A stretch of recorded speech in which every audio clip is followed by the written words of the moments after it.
Hello everyone, welcome to the channel. Before we dive into today's bear attack stories, I'd like to ask for your support by subscribing to the channel. Your subscription is very important to us, so please subscribe and leave a comment telling us which city you're watching from. We'll bring stories from areas near you. Now let's get into the first case. The morning sun painted long shadows across my kitchen counter as I methodically packed our berry picking supplies. Each item triggered memories of my own childhood adventures in these mountains. 2 wide-mouthed plastic containers, just like the ones my mother used to carry. Thick gardening gloves to protect against thorns. A worn trail map that had guided 3 generations of my family to the best foraging spots. "Mommy, are we leaving yet?" Emma's voice carried from upstairs, filled with the kind of pure excitement only a 6-year-old could muster at 7 a.m. on a Saturday. "Almost ready, sweetheart," I called back, smiling as I heard her small feet thundering down the stairs. "Remember what we talked about? Check my shoes for spiders, wear my special hat, and stay where you can see me." She appeared in the doorway, already wearing her favorite blue baseball cap, her wild brown curls escaping from underneath it in every direction. I couldn't help but laugh. Someone's eager to go. I knelt down to help her with her jacket zipper. "You know, my mom, your grandma, taught me how to pick berries in these same mountains when I was just about your age." Emma's eyes widened. "Really? Did you find lots and lots?" "So many that we made 3 pies. I tapped her nose playfully. "And if we're lucky today, maybe we can do the same." The drive to Great Smoky Mountains National Park was peaceful, with Emma clutching her small red bucket and chattering about all the things she hoped to see. The morning fog was just beginning to lift as we approached the entrance station, revealing the magnificent ridges that gave these mountains their name. "Morning, ladies." The ranger at the entrance booth was young, probably in his mid-20s, with kind eyes and a name tag that read Marcus. He leaned out of his window, glancing at our gear. "Heading out for some foraging?" "Yes, sir," Emma piped up before I could answer. "We're gonna make pie." Marcus smiled, but his expression turned more serious as he handed me our pass. "Just so you know, we've had several black bear sightings in the area this week. Nothing aggressive, but they're definitely active." "Oh," Emma bounced in her seat. "Like Winnie the Pooh?" "Not quite like Winnie the Pooh, honey," I said, then turned to Marcus. "We know the protocol, we've done this dozens of times. Make noise, stay aware, keep food sealed, and if we see one, back away slowly, make yourself look big, and fight back if attacked." Marcus finished with an approving nod. "Good to hear. You'd be surprised how many people come up here thinking bears are just big teddy bears." He gestured toward the road. "The Berry Patch Trail is pretty popular today, but Wildflower Way is practically empty if you're looking for something quieter." I felt a slight tug of uncertainty. Usually, I preferred trails with other hikers when I had Emma with me, but Wildflower Way had always been my mother's favorite. "What do you think, Em? Should we try Grandma's special trail?" "Yes, yes, yes." She was practically vibrating with excitement. "Wildflower Way it is, then." "Thanks, Marcus." As we drove toward the trailhead, I couldn't shake a strange feeling about the empty parking lot. The weather was perfect, cool enough for comfortable hiking, but warm enough for the berries to be sweet. Why weren't there more cars? "Mommy, look!" Emma pointed to a cluster of white-tailed deer grazing near the trail marker. "Can I take a picture?" "Of course, sweetie." I handed her my phone, watching as she carefully framed the shot just like I'd taught her. The click of the camera seemed unusually loud in the morning stillness. Now that we were out of the car, I noticed something else. No birdsong, no chattering squirrels, just the whisper of leaves in the light breeze. We started down the trail, Emma skipping ahead, then waiting for me to catch up, repeating the pattern as she had done 100 times before. The familiar path wound through ancient trees, their branches creating a dappled canopy overhead. Every few minutes, I'd call out "Marco" and wait for Emma's delighted "Polo." In response, our own variation of the standard hiking safety call. After about 20 minutes, I spotted what we'd been looking for. "Em, come here," I whispered loudly. "Look over there, just off the trail." She rushed back to my side, following my pointing finger to a patch of wild blueberries growing in a natural clearing. The morning sun hit the berries just right, making them look like tiny jewels. Can we pick them? Please, please, please. I surveyed the area carefully. The clearing offered good visibility in all directions, and we weren't far from the trail. Okay, but remember, we stay together. Emma's delighted squeals echoed through the trees as she discovered the ripest berries, her small fingers quickly staining purple. Mommy, these are the best berries ever. Grandma would love these. She sure would, baby. I smiled, remembering my mother's lessons about which berries to pick and which to leave for wildlife. Remember to leave some for the animals. Even the bears? Emma asked innocently, popping another berry into her mouth. I paused, my hand hovering over a cluster of fruit. Yes, even the bears. This is their home, after all. We're just visitors here. I couldn't have known then how prophetic those words would prove to be, or how quickly this perfect morning would turn into a nightmare. But looking back, maybe there were signs.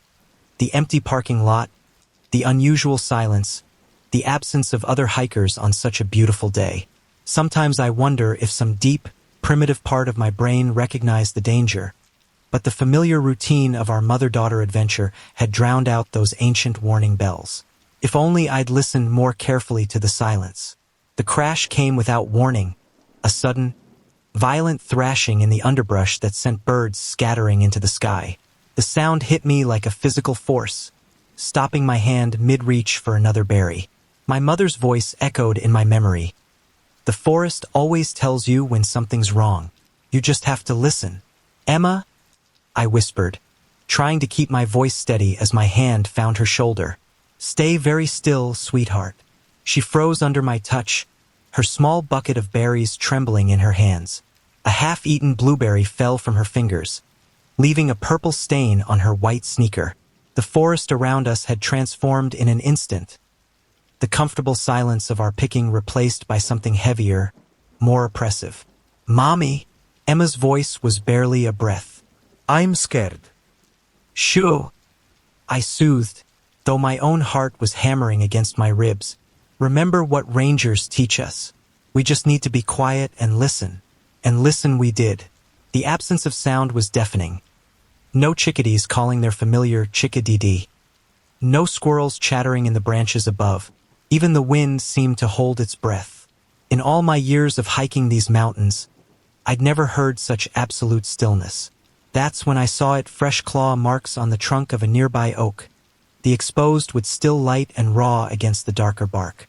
My stomach lurched as I realized what I was seeing. These weren't old marks, weren't the familiar scars you see on trees throughout the park. The sap was still beating on the surface, glistening in the dappled sunlight. Mommy, look! Emma tugged at my sleeve, pointing to a cluster of bushes just yards from where we stood.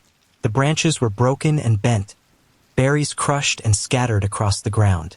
Something large had been feeding here, and recently, very recently, I slowly began gathering our things, trying to keep my movements deliberate and calm despite the panic clawing at my throat. Emma, we're gonna play a quiet game, like hide and seek, but instead of hiding, we're gonna very slowly walk back to the trail. Okay? She nodded, her eyes wide and serious. She might be young, but she was a mountain child. She knew the difference between Mom's regular voice and this one, the one that meant danger. We had taken 3 steps when we heard it, a low grunt that seemed to come from everywhere and nowhere at once. Emma's hand found mine, her small fingers ice-cold despite the warm morning air. Don't run, I whispered, more to myself than to her. Whatever happens, don't run. The grunt came again, closer this time, followed by the sound of heavy movement through the brush. Slowly, feeling as though I was moving through molasses, I turned toward the sound. Time seemed to stretch like taffy as the black bear emerged from the undergrowth. It moved with a fluid grace that belied its massive size, pushing through the bushes as easily as Emma had picked berries moments before. Our eyes met, mine wild with fear, its dark ones unreadable and ancient. Mommy, Emma whimpered, and I felt her start to tremble against my side. It's okay. I lied, my voice barely a whisper. Just stay very still." The bear swayed its head from side to side, nostrils flaring as it caught our scent. 20 feet. That's all that separated us from one of nature's most powerful predators. 20 feet of empty air and scattered berries. I could see everything with unnatural clarity. The way the sun caught the bear's fur, highlighting hints of brown in the black, the muscles rippling beneath that thick coat, the traces of berry juice staining its muzzle. This was what we'd been sharing our harvest with, and now it had come to claim its territory. The bear's head lowered slightly, and I felt rather than saw the shift in its posture. Every hiking guide, every ranger talk, every safety pamphlet I'd ever read flashed through my mind in an instant. But in that moment, all the official advice felt hollow, inadequate in the face of this primal terror. When I say go, I breathed to Emma, my eyes never leaving the bear. "You run to that tree." I tilted my head slightly toward a sturdy maple with low branches, perfect for climbing. The one with the broken branch, just like in our backyard. Remember how we practiced climbing? I felt her small nod against my side. The bear dropped to all fours, its massive head swinging lower, and I knew we were out of time. Everything I'd learned about bear encounters, about standing your ground, about not running, about making yourself look big, all of it evaporated in the face of maternal instinct. In that moment, nothing mattered except getting Emma up that tree. "But what about you?" Emma's whisper was thick with tears. "Don't worry about me, baby." I squeezed her hand one last time. "Just climb as high as you can, and don't look down.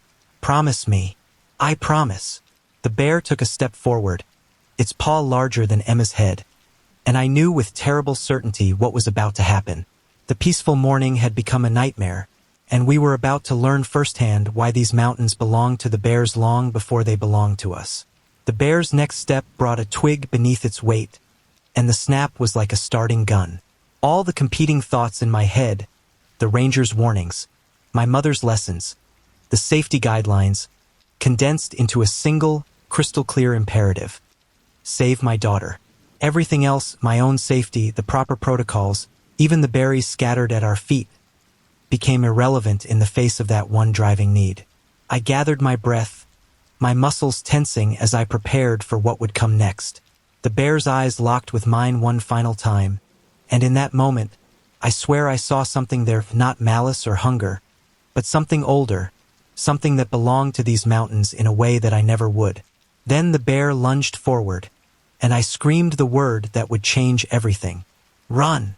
There's something surreal about staring death in the face. The black bear's massive frame blocked out the morning sun, casting a shadow that seemed to swallow us whole. Standing upright, it was impossibly tall, 7, maybe 8 feet of pure muscle and wild instinct. Time stretched like honey, each second lasting an eternity as I watched its muscles ripple beneath thick black fur. My survival instinct screamed at me to run, but I forced myself to stay between the bear and Emma. 20 feet. That's all that separated us from the apex predator. 20 feet that might as well have been 20 inches for all the good it would do us now. The bear's head swayed methodically from side to side, sizing us up. There was an intelligence in those eyes that struck me to my core, not the mindless aggression of horror movies, but something far more terrifying. Calculation. This wasn't just an animal. This was a being perfectly evolved for this environment, and we were intruders in its domain. "Mommy!" Emma's whimper seemed to trigger something in the bear. Its ears flicked forward, and I watched in horror as it dropped to all fours with devastating speed. The motion was so fluid, so natural, that it barely seemed possible for something so large to move so quickly. Time snapped back into normal speed with brutal force. "Run!" The word tore from my throat, primal and raw. My hands found Emma's shoulders, pushing her toward the maple tree we'd spotted earlier. "Go, baby, go!" Emma's sneakers kicked up pine needles as she sprinted toward the tree. Each footfall seemed to echo through the forest like gunshots. I followed right behind her, my heart threatening to burst from my chest. The sound of heavy paws hitting the ground behind us sent waves of terror down my spine. "Up! Up!" I screamed as we reached the tree. Without breaking stride, I clasped my hands together to make a step for Emma's foot. She understood instantly. We'd practiced this in our backyard, but never with such desperate stakes. Her small foot found my hands, and I heaved upward with every ounce of strength I possessed. Emma caught the lowest branch, scrambling up with the pure instinct of frightened prey. I reached up to push her higher, my fingertips brushing against her shoes. "Keep climbing. Don't stop." A hot breath hit the back of my neck. "Don't look down, baby," I managed to yell before diving to the side. The bear's paw swept through the space where I'd been standing, powerful enough to have taken my head off if it had connected. Emma's terrified scream pierced the air. "Mommy!" I'm okay. I called back, though I was anything but. "Keep climbing." I scrambled backward on all fours, trying to put distance between myself and the bear while keeping it focused on me instead of Emma. The bear's black eyes locked with mine, and in that moment, I saw no malice, only wild, instinctive fury. This wasn't personal. This was nature in its purest form. We had entered its territory, and now we would face the consequences. It advanced on me with frightening purpose, each step deliberate and powerful. I could hear Emma crying from somewhere above, but I didn't dare take my eyes off the bear to look up. Those black eyes held mine, and I understood with crystal clarity that this was the moment that would define everything. The next few seconds would determine whether my daughter would watch her mother die. "Hey!" I shouted, trying to make myself appear larger, waving my arms like all the safety guides suggested. "Hey! Get back!" The bear paused, seeming almost confused by my sudden aggression. For a brief, hopeful moment, I thought it might work, that all the safety protocols might actually save us. Then it roared. The sound was like nothing I'd ever heard before. Not the theatrical roar from movies, but something deeper, more visceral. It was the sound of ancient woods and deeper winters, of claws and hunger and survival. The sound reverberated through my chest cavity, rattling my bones and shaking loose any illusion that we were anything but prey. "Mommy!" Emma's voice came from high above. "Mommy, please, stay up there." I called back, my voice hoarse with fear. "No matter what happens, stay in the tree." The bear lunged forward again, faster than should be possible for something its size. I threw myself to the side, feeling the wind from its massive paw brush past my face. The movement brought me closer to the tree where Emma had climbed, and I realized with horror that I was now trapped between the rough bark and the bear. Our eyes met again, and this time I saw my own reflection in those black pools. A terrified mother, backed against a tree, about to pay the price for underestimating the wild. In that moment, time seemed to stop entirely. I could hear Emma's sobs from above, the rustle of leaves in the morning breeze, the heavy breathing of the bear. All of it crystallized into a single, perfect moment of clarity. This was it. This was how it would end, in a quiet clearing on a beautiful morning, with my daughter safe above and a bear's breath hot on my face. Part of me felt an absurd urge to laugh at the irony. How many times had I assured friends that black bears were usually more scared of us than we were of them? The bear's muscles tensed, and I knew what was coming next. I pressed myself against the tree trunk, feeling the rough bark dig into my back through my thin jacket. Emma's cries seemed to fade into the background as the world narrowed to just me and the bear. "Please," I whispered, though I wasn't sure if I was begging the bear or God or just the indifferent universe itself. "Please." The bear's paw rose, and I saw my death in the glint of its claws. Then everything exploded into motion and pain. The first slash of claws across my back felt like fire. White-hot pain exploded through my body as the bear's paw tore through my jacket and into flesh. Time slowed to a crawl, and I could feel each individual claw as it ripped through skin and muscle.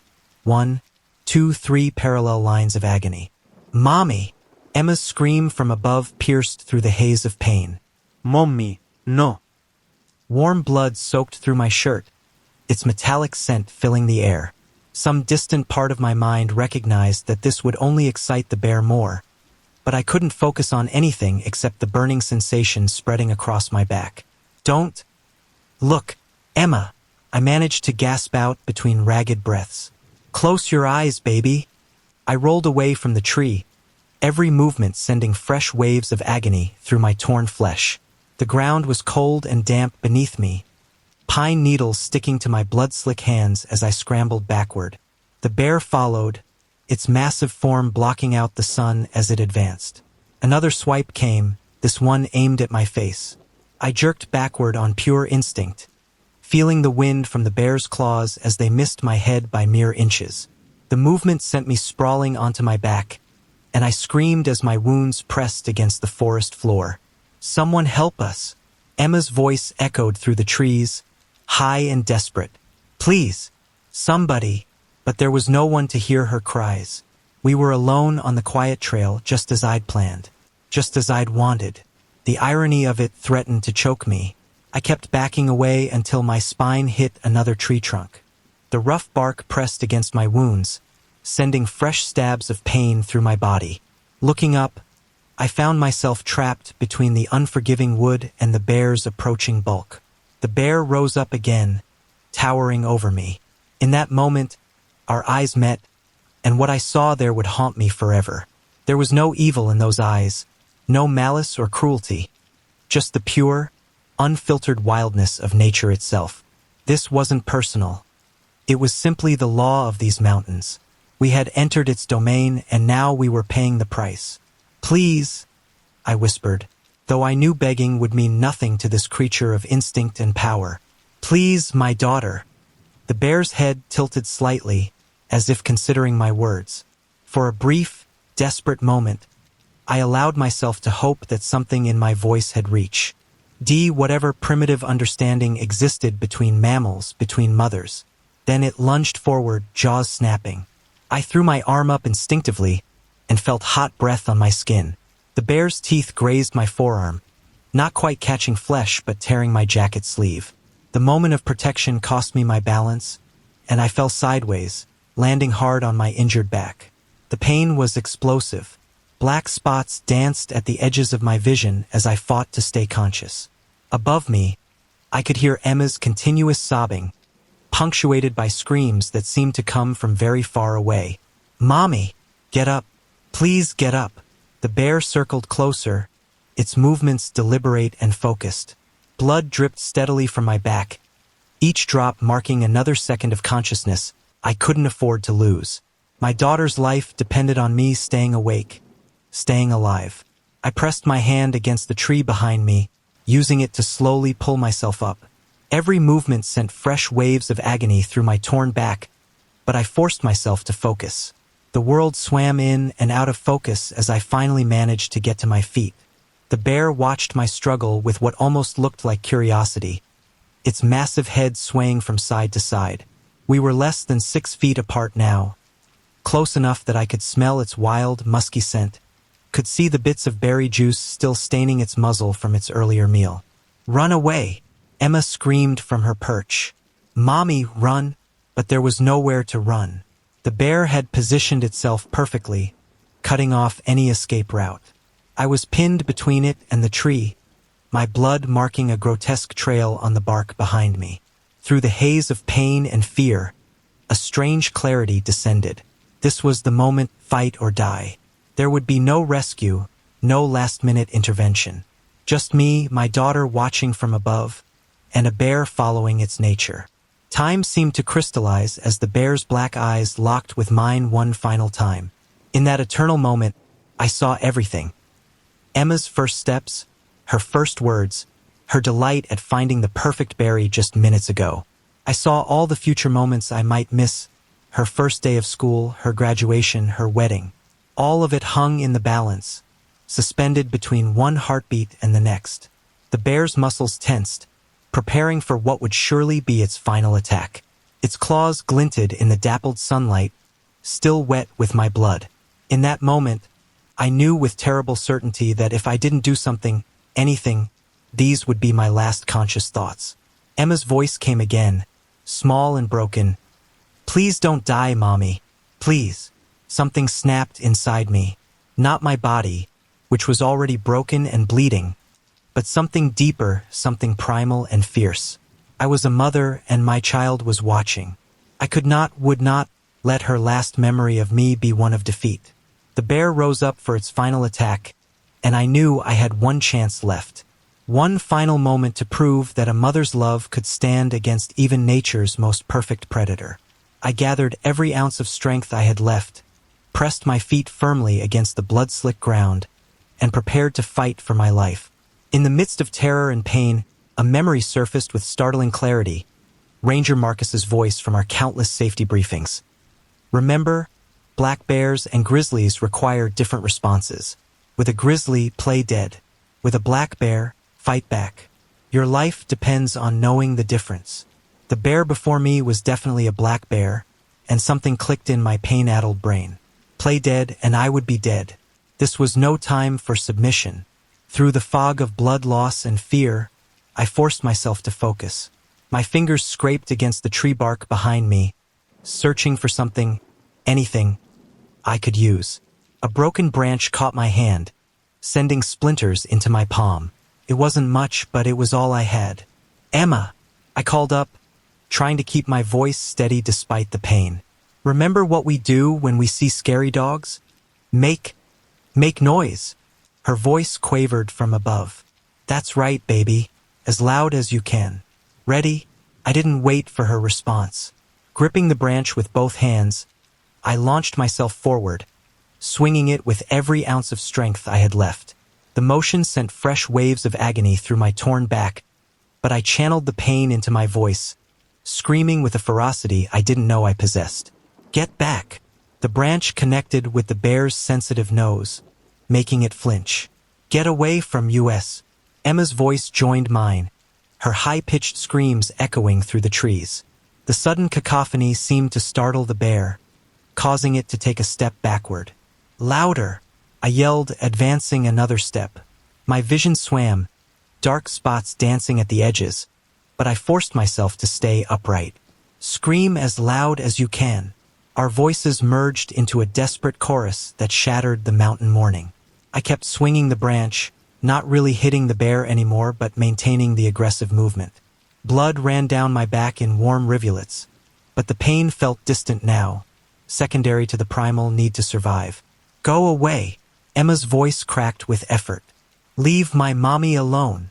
The bear swayed its head, clearly confused by this sudden transformation of its prey into something loud and aggressive.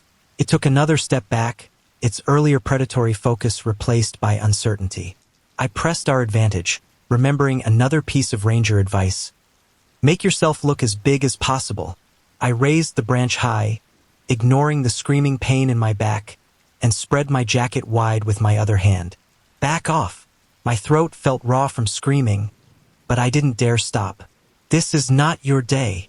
The bear dropped to all fours, still facing us but now with its head lower, its earlier confidence visibly shaken. Our combined screaming continued to fill the clearing, bouncing off trees and rocks until it seemed to come from everywhere at once. A distant sound cut through our noise, a dog's bark echoing from somewhere down the trail. The bear's head snapped toward the sound, its ears twitching.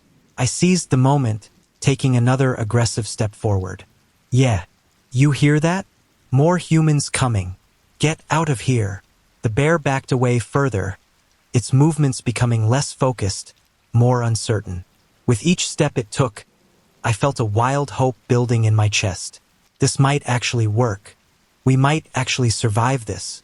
Emma had caught on to our advantage, her voice gaining strength. "Go away, bear. Go, go, go." The bear continued its retreat, though its eyes never left us. I maintained my aggressive posture despite the trembling in my arms and the wetness I could feel soaking the back of my shirt. The branch felt like it weighed 100 pounds, but I didn't dare lower it. "That's right," I snarled, my voice hoarse but determined. "This is not your territory anymore. Leave." The bear took several more steps backward, its powerful muscles now turned toward retreat rather than attack. It was working, incredibly, impossibly, it was actually working. "Mommy," Emma's voice was quieter now, uncertain. "Is it leaving? Keep screaming, baby." I managed through gritted teeth. "Don't stop until I tell you." We maintained our wall of noise as the bear continued its withdrawal. Each step it took felt like a small miracle, Each foot of distance gained another chance at survival. The dog's barking came again, closer this time, and I saw the bear's resolve weaken further. Finally, after what felt like hours but was probably only minutes, the bear turned away. Its movements were unhurried, almost casual, as if it had simply lost interest in us as prey. It ambled toward the undergrowth, occasionally glancing back as if to ensure we weren't following. "Keep going," I whispered, more to myself than to the bear. "Keep going, keep going, keep going." The bear disappeared into the brush, the sound of its passage growing fainter until only the rustle of leaves remained. Still, I didn't lower the branch or my voice. I'd seen too many nature documentaries where the predator only pretended to leave. "Emma," I called up, my voice barely a whisper now. "Can you see it?" "No," she sniffled. It's gone into the bushes. I can't see it anymore." "Stay up there," I ordered, fighting the black spots that threatened to overwhelm my vision. "We need to wait. Need to be sure." The branch felt impossibly heavy now, and my back was a symphony of pain, but I forced myself to maintain my defensive posture. 1 minute passed, then 5, then 10. The only sounds were our ragged breathing and the distant dog barks that had helped save our lives. After 30 minutes of tense silence, I finally allowed myself to lower the branch. My legs buckled, and I slid down the trunk of the tree, leaving a fresh smear of blood on the bark. "Can I come down now?" Emma's small voice floated down from above. I wanted to tell her to wait longer to be absolutely sure, but I could feel consciousness slipping away. I needed her down before I passed out. "Yes, baby," I managed. "Climb down, carefully, like we practiced." "But the bear, it's gone," I said, hoping I was right. "But we need to hurry," because I knew with growing certainty that while we'd survived the bear, my fight wasn't over yet. The darkness at the edges of my vision was growing, and we still had a long way to go to reach safety. The bear's pacing was almost hypnotic. Back and forth, its massive form moving with fluid grace despite its bulk. Though it had backed away from our screaming assault, it hadn't fully retreated, lingering at the edge of the clearing like a shadow we couldn't shake. Every few steps, its head would tilt upward, dark eyes fixing on Emma's perch in the maple tree. "Stay still, baby," I whispered, my voice raw from screaming. I remained pressed against the tree trunk, using it to keep myself upright as blood continued to seep from the gashes in my back. "Don't make any sudden moves." "I'm scared," Emma whimpered from above. "Why isn't it leaving?" I didn't have an answer for her. The bear's behavior was unsettling, not aggressive anymore, but not fully retreating either. It was as if it was reassessing the situation, perhaps wondering if we were worth the effort after all. Each time it looked up at Emma, my heart seized with fresh terror. "Just hold on," I managed, though the words felt hollow. "We just need to wait it out." The minutes crawled by with excruciating slowness. I kept my eyes locked on the bear, refusing to blink, afraid that any moment of inattention might be our last. My back was on fire, each heartbeat sending fresh pulses of pain through the torn flesh, but I couldn't afford to focus on that now. Everything depended on maintaining eye contact, on not showing weakness. The bear stopped its pacing suddenly, rising slightly on its hind legs to get a better look at something beyond the clearing. Its ears twitched forward, and I held my breath, praying that whatever had caught its attention would work in our favor. A dog's bark echoed through the trees again, closer this time. "Someone's coming," Emma whispered hopefully. "We're saved." "Shoo!" I cautioned, watching the bear's reaction. Its head swayed from side to side, nostrils flaring as it tested the wind. I could almost see the calculations happening behind those ancient eyes, whether to stay and finish what it started, or retreat from the approaching humans. The bark came again, accompanied by distant voices. The bear took a step back, then another, its movements becoming more tentative. "That's right," I murmured, not daring to raise my voice again. "Go on. Get out of here." The bear's eyes found mine one last time, and something passed between us. Some primitive understanding, perhaps. This wasn't personal.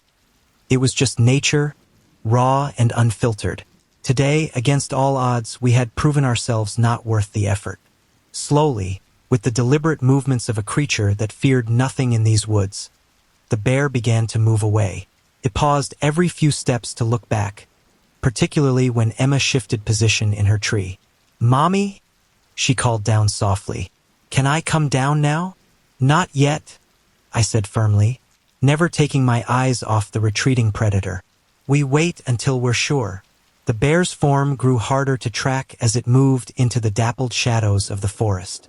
Still, I could see its dark shape moving through the undergrowth, heading deeper into the woods. My vision swam, the blood loss making it increasingly difficult to focus, but I forced myself to keep watching. "Count with me, Emma," I said, needing to hear her voice, needing to keep myself conscious, like we do when we're waiting for cookies to bake. 1 minute at a time. 1 Mississippi, she started shakily. 2 Mississippi. We counted together, our voices barely above whispers, as the minutes crawled by. The dog's barking grew fainter, moving away from us, and with it went our potential rescuers. But it had served its purpose. The bear was gone, melting back into the wilderness that had birthed it. 28 Mississippi, 29 Mississippi, 30 Mississippi. Emma finished a minute's count. "Can I try again now?" I squinted at the place where we'd last seen the bear. The forest was still, with only the normal rustling of leaves in the breeze. "Okay," I said finally, my voice trembling. But slowly, very slowly, I watched, heart in my throat, as Emma carefully began her descent. Each movement seemed to take an eternity, each creak of the branches sending fresh spikes of anxiety through my chest. When her feet finally touched the ground, my knees nearly buckled with relief. She ran to me immediately, but I held up a hand to stop her. "Careful, baby. My back." She froze, her eyes widening as she truly saw my injuries for the first time. "Mommy, you're bleeding so much." "I know, sweetheart." I tried to smile, but it felt more like a grimace. "Which is why we need to move now. But first," I took a shaky breath, fighting the gray edges of my vision. "Look at me, Emma. This is important." She met my eyes, her face pale and tear-streaked but attentive. "We're going to walk back to the trail, together. But if you see the bear again, any bear, you run. You don't wait for me. You don't try to help me. You run as fast as you can toward the ranger station. Do you understand?" "But Dash, promise me, Emma." I made my voice as firm as I could. "Promise you'll run." She nodded, fresh tears spilling down her cheeks. "I promise." "Good girl." I pushed myself away from the tree, struggling to stay upright as the world tilted alarmingly. "Now let's go, before our friend changes its mind."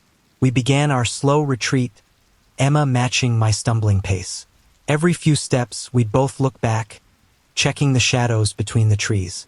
The bear was gone, but its presence lingered like a bad dream, turning every shadow into a threat, every rustle of leaves into a potential return. The morning that had started so perfectly now felt like a lifetime ago, and I knew with bitter certainty that neither of us would ever look at these mountains quite the same way again. But we were alive. Against all odds, we were alive. Now we just had to stay that way long enough to reach help. My legs finally gave out about 50 yards from the marked trail. The adrenaline that had kept me going was fading, replaced by waves of dizzying pain and weakness. I stumbled, catching myself against a tree trunk, leaving yet another bloody handprint on the bark. "Mommy!" Emma's grip on my hand tightened, her small fingers trembling. She hadn't stopped crying since we began our retreat, but she'd kept moving, kept checking behind us every few steps. "Please don't fall. Just need a minute," I gasped, sliding down to sit at the base of the tree. The world was spinning now, black spots dancing at the edges of my vision. "Emma, listen carefully. Do you remember how to get to the ranger station?" She nodded frantically, her face streaked with tears and dirt. "Follow the blue blazes on the trees. Don't leave the marked trail." "Good girl." I fumbled with my phone, my blood-slicked fingers leaving red smears on the screen. "No signal, oh, of course." You need to dash. No. She cut me off, understanding what I was about to suggest. I won't leave you.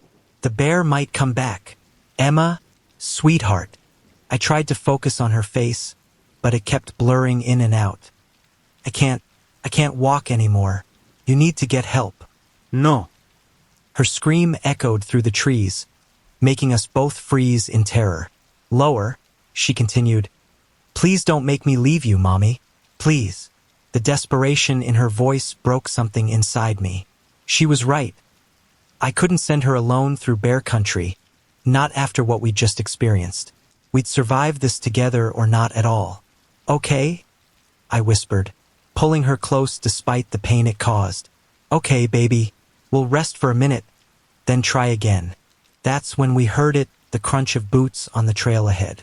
Hello! A man's voice called out. Anyone out here? Help! Emma's voice cracked with desperation. Please help. The bear hurt my mommy. Rapid footsteps approached our position.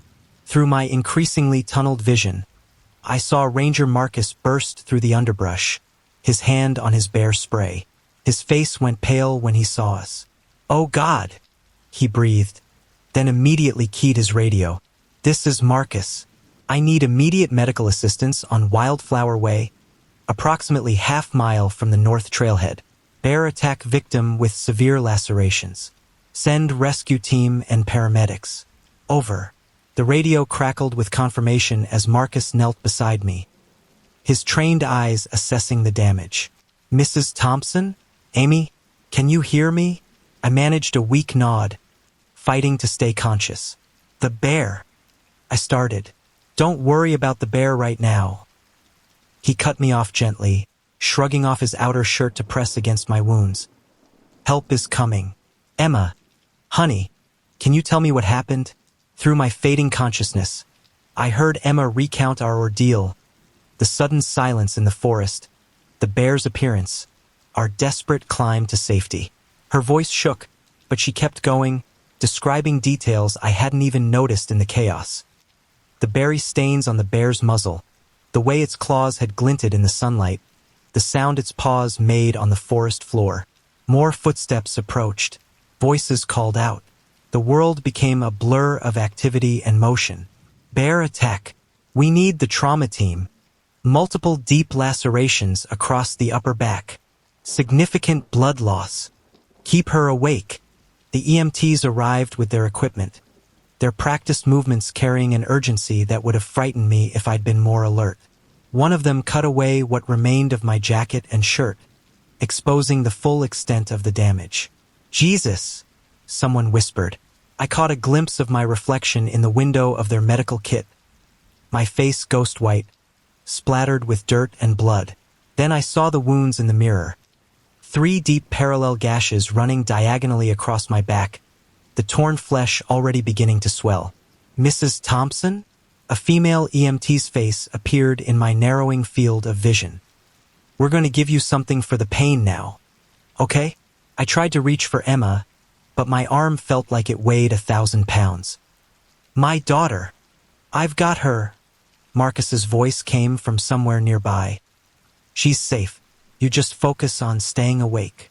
A sharp prick in my arm, then blessed relief as the painkillers began to take effect.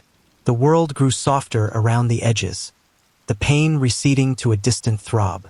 Mommy! Emma's voice seemed to come from very far away. You're back. There's so much blood. I'm okay, baby, I managed, though my words slurred slightly. Just tired. BP's dropping, someone announced. We need to move her. Now. The next few minutes were a blur of motion and voices as they loaded me onto a stretcher. The forest canopy moved past overhead, branches swaying in patterns that made me dizzy.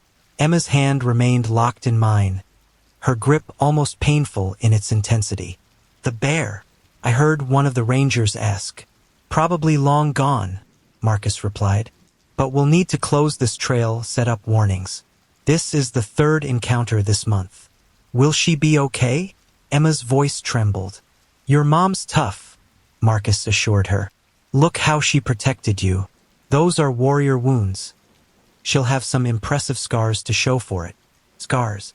The word echoed in my mind as consciousness began to slip away. I would carry the marks of this day forever, written in my flesh by nature's cruel pen. But Emma was safe. We had survived. Everything else was just details. The last thing I heard before the darkness took me was Emma's voice, small but fierce. My mommy fought a bear today, and she won. Mrs. Thompson? The young reporter from the local news station leaned forward in her chair, her eagerness barely concealed. Could you tell us exactly what happened? Did you get any photos or videos of the bear? I shifted uncomfortably in my hospital bed, the movement pulling at my freshly bandaged wounds. 3 days had passed since the attack, and already the story was beginning to feel different in others' mouths. Less real, more like a tale to be sensationalized. No photos, I replied, trying to keep the irritation from my voice. We were a bit preoccupied with surviving. The reporter, Sarah Mitchell from Channel 8 News, barely concealed her disappointment. But surely you must have had your phone with you? My phone was in my backpack, I explained for what felt like the 100th time, which we dropped when we ran. By the time the Rangers recovered it, it was smashed, probably stepped on by the bear. That's unfortunate. Sarah tapped her pen against her notepad. Without footage, it's harder to verify the exact size of the bear, its behavior patterns. I can verify the exact size of its claws, I interrupted, gesturing to my bandaged back. The doctor says the cuts are about 4 inches deep. Sarah had the grace to look embarrassed. Of course, I didn't mean to imply. It's just that bear attacks are relatively rare in the Great Smoky Mountains, especially with black bears. Our viewers would be very interested in seeing. My mother doesn't need to prove anything. Emma's voice cut through the room like a knife. She stood in the doorway with my sister Kate, who had been watching her while I was interviewed. The bear was real. It was big. Tried to kill us. What else do you need to know? The reporter blinked, startled by the fierce conviction in my 6-year-old's voice. Well, I think that's enough for today. Kate stepped in, her protective instincts flaring. My sister needs to rest. After they left, Park Ranger Marcus stopped by with the official incident report. His familiar face was a welcome change from the parade of skeptical reporters and sensation-seeking journalists. How are you holding up? He asked, pulling up a chair. Tired of explaining myself, I admitted. Nobody seems to believe a black bear would attack unprovoked. That's because they don't understand that unprovoked means something different to a bear. He opened his folder. Look, I need to file this report, but I want you to know. We believe you. The evidence at the scene supports everything you told us. Evidence that's already disappeared, I said bitterly. The rain yesterday would have washed away any tracks. True, he nodded. But we found your broken phone, the scattered berries, the blood on the trees. He paused. And Emma's drawings are remarkably detailed. I glanced at the wall where Emma's therapist had hung her latest artwork. Every day since the attack, she'd drawn the same scene. The bear, the tree, me standing between them. The images were crude but consistent. The bear's size, its posture, the way it had moved. Her therapist said it was her way of processing the trauma. Will anything be done? I asked. To prevent this from happening to someone else? Marcus sighed. We've closed that section of the trail temporarily, posted additional warnings, but without more concrete evidence of aggressive behavior. You can't do more, I finished for him. I understand. He looked apologetic as he pulled out some forms. I need your official statement for the record. Then the local paper wants to run a small piece. Just a warning to other hikers. Nothing sensational. I nodded, taking the papers. As I began to write, Emma crawled carefully onto the bed beside me, mindful of my injuries. She'd barely left my side since the attack, as if afraid I might disappear if she looked away too long. Tell them about the berry juice on its mouth, she whispered, and how its fur looked brown in the sunlight. I included every detail we could remember, though I knew how it would sound to others. Just another bear encounter story, Probably exaggerated, definitely unprovable. By next week, it would be forgotten, replaced by newer, more exciting news. The local paper's article appeared 2 days later, buried on page 6. Local mother and daughter survive bear encounter. Great Smoky Mountains National Park officials remind visitors to exercise caution following reported bear incident. Emma cut it out carefully and added it to her growing collection of drawings. Her therapist said this was good, that documenting the experience would help her process it. But as I watched her meticulously arrange her pictures, each one showing the same scene from slightly different angles, I wondered if we'd ever really process what had happened. That evening, as I read Emma her bedtime story, she suddenly asked, "Why doesn't anyone believe us, Mommy?" I set the book aside, choosing my words carefully. "They believe something happened, sweetheart. They just didn't see what we saw. They didn't feel what we felt. But we know it's true," she insisted. "We were there. Yes, we were." I pulled her close, ignoring the pull of stitches in my back. "And that's what matters. We don't need anyone else to understand."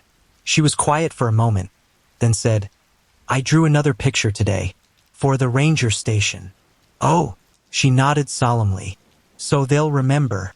So the next time someone says bears don't attack people, they'll know that sometimes they do." I kist hervorit, marveling at her resilience. The evidence of our encounter might be fading, the tracks washed away by rain, the blood cleaned from the trees, the story already half forgotten by the local media. But we carried the truth with us. In my healing wounds, in Emma's detailed drawings, in our shared understanding of how quickly a perfect morning could turn into a nightmare. Let them doubt. We knew what had happened in those woods. And maybe that was enough. 2 months after the attack, I found myself frozen in my own backyard, heart pounding at the sight of a shadow moving behind the fence. It took several long seconds to realize it was just the neighbor's black lab, innocent and friendly as always. But those seconds felt eternal, filled with vivid flashbacks of another black shape, much larger and far less friendly. "Mom!" Emma's voice came from the back door. "Are you okay?" I forced my hands to unclench, tried to steady my breathing. Infine, sweetheart. Just thought I saw something. She didn't need to ask what. Emma understood better than anyone. She hadn't set foot in our backyard for weeks after we came home from the hospital. Not until we installed bright security lights that eliminated every shadow. Later that evening, my sister Kate stopped by with what she thought was a helpful suggestion. "Jenny and Mike are planning a camping trip to Cherokee National Forest next weekend. They thought it might be good for you and Emma to join them. You know, get back on the horse." I was already shaking my head before she finished speaking. "We're not ready. Amy," she said gently. "It's been 2 months. Your back is healing well. The therapist says exposure therapy. The therapist hasn't faced down a bear with her child in a tree above her." I snapped, then immediately regretted my tone. I'm sorry. I can't. Not yet." Kate's expression softened. "Have you looked at yourself lately?" Really looked. I avoided mirrors these days, especially when changing clothes. The scars on my back were still angry and red. 3 parallel lines that told a story few believed. But it wasn't the physical scars that haunted me most. It was the way I jumped at every shadow, the way I scanned every tree line for movement, the way my heart raced at the sight of anything large and dark. "I'm fine," I insisted, the words sounding hollow even to my own ears. "We're both fine." But we weren't, not really. Emma's teacher had called last week, concerned about her latest art project. The assignment was to draw her favorite outdoor activity. While other kids drew soccer games and playground adventures, Emma had produced another bear scene. This one showing the moment I'd pushed her up into the tree, the bear's claws already reaching for my back. "Mrs. Thompson," the teacher had said carefully, "I understand this was a traumatic experience, but perhaps Emma needs more help processing it. She talks about it constantly, shows her drawings to anyone who'll look. She's processing it in her own way." I defended, but doubt had crept in. Were we helping each other heal, or just reinforcing each other's fears? The physical therapy sessions for my back became a weekly reminder of our brush with death. As the therapist worked on my healing muscles, I'd catch glimpses of my scars in the treatment room's mirror. They were visible proof of what we'd survived, yet somehow they felt insufficient, as if something so life-changing should have left more of a mark on the world. "Does it still hurt?" Emma asked one night as she helped me apply the scar reduction cream the doctor had prescribed. "Only when I think about it," I answered truthfully. The physical pain had mostly faded, replaced by a different kind of ache, one that came from knowing how quickly safety could become danger, how thin the line was between civilization and wilderness. My friends had stopped asking about hiking trips, started carefully avoiding mentions of camping or outdoor activities. They spoke in whispers about our incident, as if using the word attack might somehow make it more real. Their children still came for playdates, but the parents' eyes would drift to my back, wondering if the stories they'd heard were true. One afternoon, I overheard two mothers at Emma's school. "Did you hear about the Thompson bear attack?" "Oh, you mean the bear encounter?" Air quotes evident in her tone. "Seems a bit dramatic, don't you think? Black bears usually run away." I wanted to show them my scars to make them understand. But what would be the point? Without video evidence, without the bear's body, without some concrete proof beyond my healing wounds and Emma's persistent drawings, our story would always be just that, a story. That night, as I tucked Emma into bed, she asked the question I'd been dreading. "Will we ever go back to the mountains?" I sat on the edge of her bed, looking at the wall where she'd taped all her drawings. The latest one showed the bear walking away, disappearing into the trees. It was the first time she'd drawn that moment, the moment of our survival rather than the moment of attack. "Do you want to?" I asked carefully.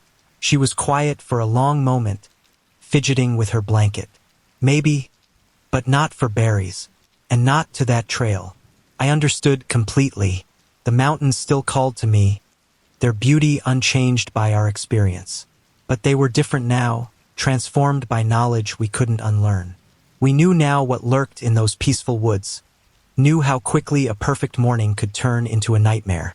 "Something else changed that day," Emma said suddenly, her voice small in the darkness. "What's that, sweetheart?" "The way people look at us when we tell them what happened, like they think we're making it up." She paused. "But we know it's real, don't we? Even without pictures." I touched my back, feeling the raised lines of the scars through my shirt. "Yes, baby, we know it's real." And that was the heart of it, the true change that the attack had brought. Not just the physical scars or the newfound fears, but the knowledge that some experiences couldn't be properly shared or understood by others. We carried our truth in my scars and Emma's drawings, in our startled reactions to shadows and our newfound hesitation at tree lines. Let them doubt. We knew what had happened in those mountains. And maybe that knowledge was both our burden and our bond. A secret written in scars and sealed in silence, understood only by those who had faced nature's wild heart and lived to tell the tale. Even if few believed it.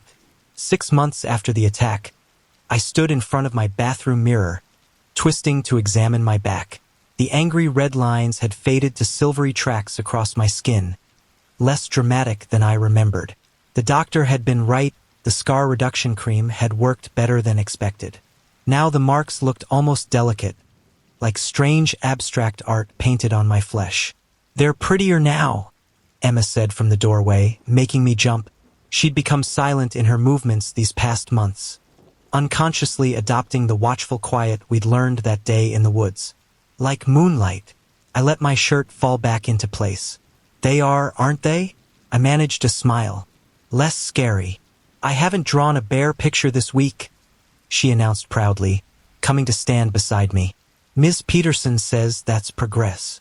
Her therapist had been gentle but persistent in helping Emma find other subjects for her art.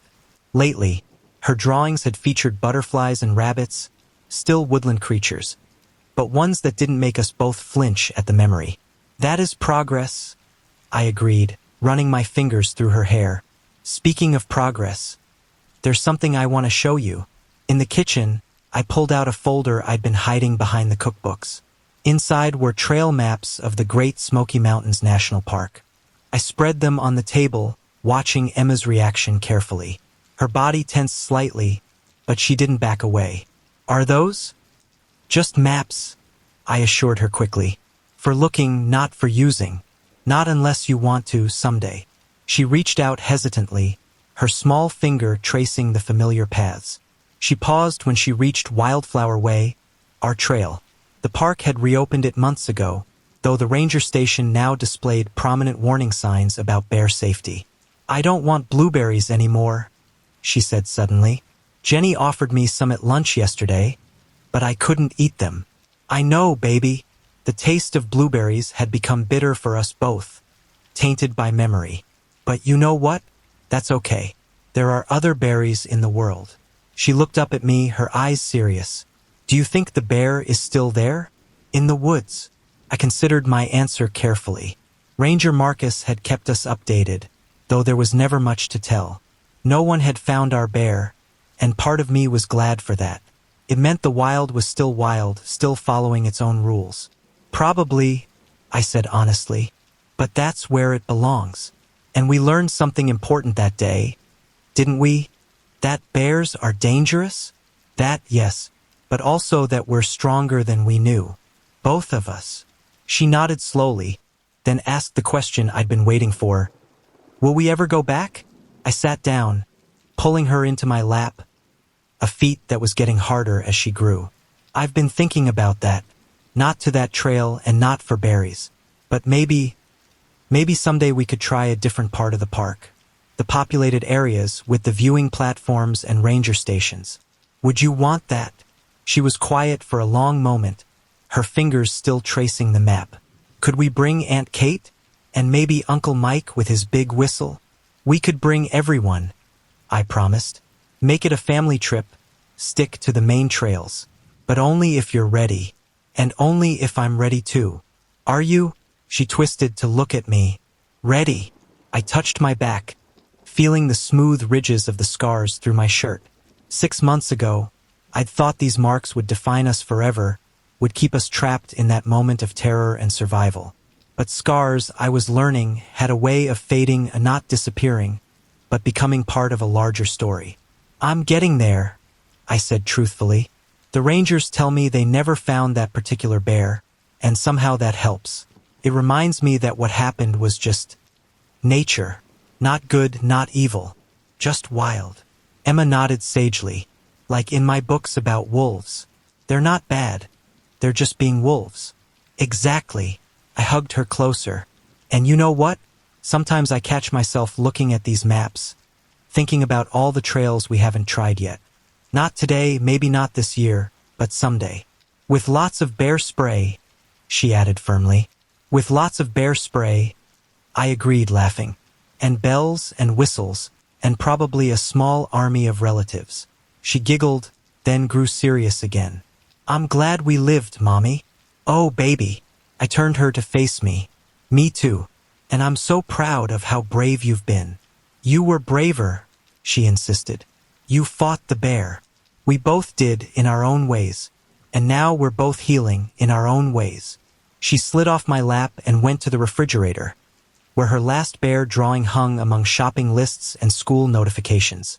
In this one, the bear was small, distant, more of a shadow than a threat. Without a word, she took it down and dropped it in the recycling bin. I think I'm ready to draw something new, she announced. I felt something shift in my chest, like a weight lifting. What would you like to draw? She studied the trail maps thoughtfully. Maybe the mountains, but with people in them. Happy people, not scared ones. And the bear can be way, way in the background where it belongs. That sounds perfect. Life would go on, I realized. The mountains would continue to call to those who loved them. Bears would continue to roam their ancient paths. And people like us would continue to venture into the wild, knowing the risks but choosing to go anyway.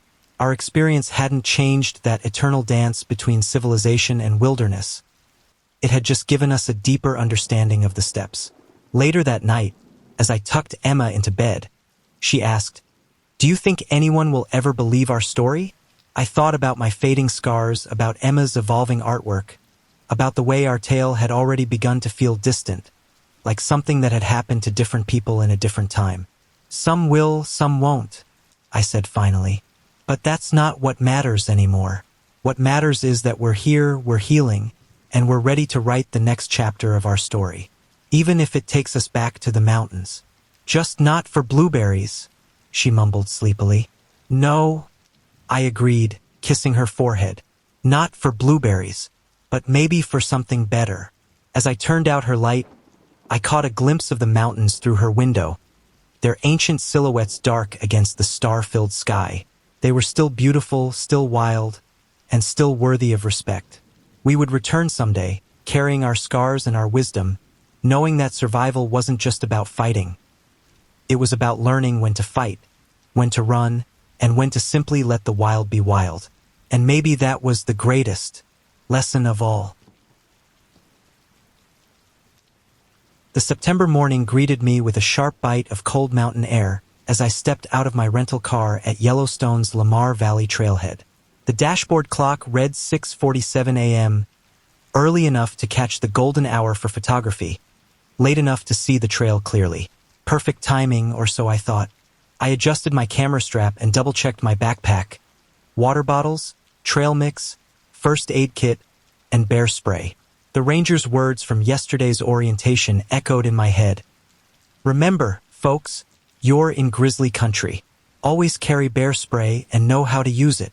I patted the canister strapped to my belt, feeling prepared and confident. In retrospect, that confidence was my first mistake. The parking lot was empty except for my car, which should have been my second warning sign. Experienced hikers know there's safety in numbers, but I'd convinced myself that solitude would make for better wildlife photos. I'd been hoping to catch some elk or maybe even wolves in the early morning light. Beautiful morning for a hike, I muttered to myself, watching my breath form small clouds in the crisp air. The temperature couldn't have been more than 40 degrees, and a light mist hung over the valley, creating an ethereal atmosphere that had my photographer's fingers itching to start shooting. The first mile of the trail was pure magic. The rising sun painted the mist in shades of gold and pink, and the valley stretched out before me like something from a nature documentary. I stopped every few hundred yards to capture the scene, the quiet broken only by the click of my camera shutter and the crunch of leaves under my boots. At one particularly scenic overlook, I set up my tripod for a landscape shot. As I adjusted the settings, a distant crack echoed through the valley, like a branch breaking under heavy weight. I paused, finger hovering over the shutter button. Probably just an elk, I reassured myself, but I still scanned the tree line carefully.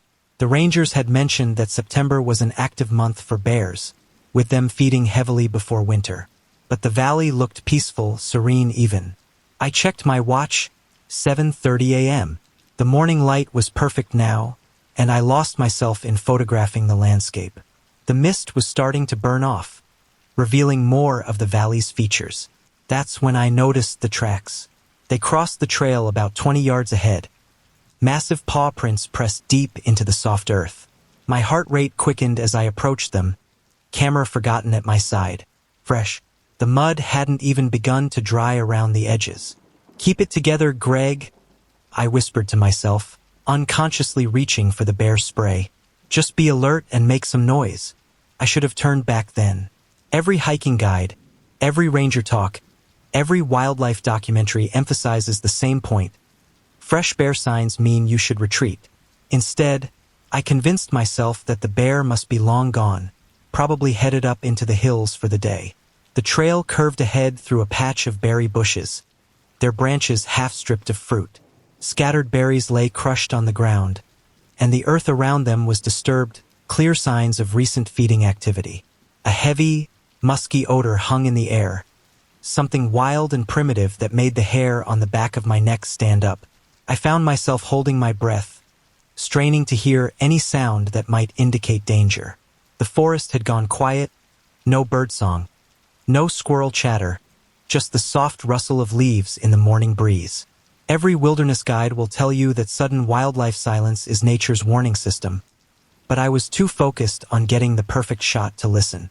My camera's viewfinder showed the beautiful scene before me, the golden morning light filtering through the trees, the mist still clinging to the valley floor below, the half-eaten berries adding a splash of color to the foreground. It would have made a perfect photograph for my portfolio. Instead, it became the last photo I would take that day. The musky smell grew stronger, and a subtle movement caught my eye, just a slight swaying of branches about 40 yards up the trail. Time seemed to slow as I lowered my camera, finally registering all the warning signs I'd been ignoring. The empty parking lot, the broken branches, the fresh tracks, the disturbed berry bushes, the wildlife silence, the musky odor. Oh God! I breathed, the words barely a whisper. A low grunt answered from the brush ahead, followed by the sound of heavy movement. Through the branches, I caught my first glimpse of brown fur glistening in the morning sun. My hands began to shake as I realized I was no longer alone on the trail. The next few seconds would determine whether I lived or died, and I had already ignored every warning sign that might have prevented this moment. As I stood there, frozen in place, one thought kept running through my mind. I should have listened to the rangers. The morning that had started so perfectly was about to become a nightmare, and somewhere in the back of my mind, I knew that neither I nor my morning trail would ever be the same again. Time crystallized into a single, eternal moment as I found myself staring into the dark eyes of a massive grizzly bear. The morning sun caught its brown fur, creating an almost beautiful golden halo around its massive form. But there was nothing beautiful about those eyes. Black, intelligent, and completely devoid of mercy. The bear stood just 40 yards away, close enough for me to see every detail I never wanted to notice. The silver-tipped fur around its shoulder hump, the worn yellowed claws that could span a dinner plate, the scars on its snout that spoke of previous battles. Most terrifying of all was its size. I'd seen plenty of wildlife documentaries, but nothing prepared me for the sheer mass of a full-grown grizzly at close range. "Stay calm," I whispered to myself, my voice trembling despite my best efforts. "Just stay calm and back away slowly." My right hand crept toward the bear spray canister on my belt. The ranger's instructions from yesterday played through my mind. Remove the safety clip, aim slightly down, wait until the bear is within 30 feet. Spray in a wide sweeping motion. The grizzly's head swayed side to side as it watched me, a movement I recognized from my wilderness safety training as a sign of agitation. My fingers finally closed around the bear spray, but they were shaking so badly I could barely grip it. Without warning, the bear rose to its hind legs, towering over the landscape. I'm not a small man at 5 feet 11 inches, but the grizzly made me feel like a child's toy. It had to be at least 8 feet tall standing like that, its mass blocking out the morning sun. "Hey bear," I called out, trying to sound confident but hearing the fear in my voice. "I'm just going to back away now." The beast dropped to all fours with surprising grace for something so large. A low growl rumbled through the valley, making my chest vibrate. I knew that sound would haunt my nightmares, if I survived to have any. "Please," I whispered, though I knew bears don't understand pleas for mercy. "Please just let me go." But the grizzly had other plans. Its muscles bunched beneath that thick fur, and I recognized the posture from countless wildlife documentaries. It was preparing to charge. My survival training kicked in through the fog of terror. If a grizzly charges, it might be a bluff. Hold your ground. Use your spray. If it makes contact, play dead. Easy advice to remember in a classroom. Much harder when facing half a ton of muscle and claws. "Hey bear, back off," I shouted again, my voice cracking with fear as I tried to make myself look bigger by raising my arms. The movement caused my camera to swing wildly on its strap, and the bear's eyes tracked it with predatory focus. Then it happened. The grizzly lunged forward, covering ground with terrifying speed. In those frozen seconds, time seemed to stretch and compress simultaneously. I could see every detail with horrifying clarity. Its ears laid flat against its skull, lips pulled back to reveal yellowed teeth, claws tearing up chunks of earth with each bound. My hands were sweating so badly that when I finally pulled the bear spray free, it slipped through my fingers like a bar of soap. I watched in helpless horror as the canister, my only real defense, bounced once on the trail and disappeared into the underbrush. "No, no, no!" The word became a mantra as I stumbled backward, all thoughts of proper protocol forgotten in the face of primal terror. They say a grizzly can run faster than a horse over short distances, reaching speeds of 35 miles per hour. I believe it now. The distance between us vanished in a matter of heartbeats. The thunder of its charge filled my ears, along with my own ragged breathing and the pounding of my heart. I could smell its breath now, a horrible mixture of rotting meat and wild musk. The forest around us seemed to hold its breath. Even the wind died, as if nature itself was turning away from what was about to happen. Someone was screaming. Took me a moment to realize it was me. The bear was so close I could see the individual hairs of its fur moving in the morning breeze. Its eyes locked onto mine, and in that moment, I understood with perfect clarity that I was no longer at the top of the food chain. I was prey, nothing more. All my preparations, all my precautions had led to this moment, and I had failed at every turn. The bear spray lay useless in the bushes. My bear bell had been left in the car because I thought it would disturb my wildlife photography. My decision to hike alone now seemed like suicidal arrogance. The last thing I saw clearly was the grizzly's massive paw swinging toward me, its claws catching the sunlight like curved daggers. In that final instant before impact, a strange thought flashed through my mind. I hope someone finds my camera so my family will know what happened. Then the paw connected, and my world exploded into pain and chaos. The pristine morning that had started with such promise was about to become an exercise in survival, and I was terrifyingly unprepared for the test. The grizzly's breath hit my face like a blast furnace, hot, wet, and reeking of death. I had no time to process the smell before its massive paw connected with my left arm. The impact felt like being hit by a truck, followed by white-hot pain as claws longer than my fingers tore through my jacket and into flesh. The sound came next, a wet crack that echoed through the valley. My brain took a fraction of a second to realize it was the sound of my own bones snapping. I heard someone making a horrible keening noise and realized it was coming from my own throat. "Oh God! Oh God! Oh God!" The words tumbled from my lips as I staggered backward, my left arm hanging uselessly, hot blood already soaking through my sleeve. The world tilted and spun around me as shock began to set in. The grizzly lunged again, its movements almost graceful despite its enormous size. I tried to dodge, but my boots slipped on the blood-slicked leaves. The ground rushed up to meet me, and I hit hard enough to drive the air from my lungs. Dead leaves and dirt filled my mouth as I gasped for breath. "Please," I choked out, though I knew begging was useless. The bear wasn't acting out of malice. This was pure instinct, as natural as breathing. I was just an intruder in its territory, a threat to be eliminated. Training kicked in through the haze of pain and terror. "Curl up. Protect your vital organs." The ranger's voice echoed in my head. I tried to roll into a ball, but my broken arm screamed in protest at every movement. The bear's shadow fell over me, blocking out the morning sun. I could hear its heavy breathing, smell its wild musk mixed with the copper scent of my own blood.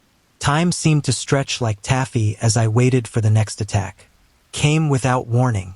Massive jaws clamped down on my right shoulder, crushing muscle and tissue with terrifying ease. The pain was beyond anything I could have imagined. Not sharp like the initial claw strike, but a deep, grinding agony that seemed to reach into my very bones. "Help!" I screamed, though I knew no one was within miles. "Somebody help me!" The bear shook its head, treating me like a rag doll.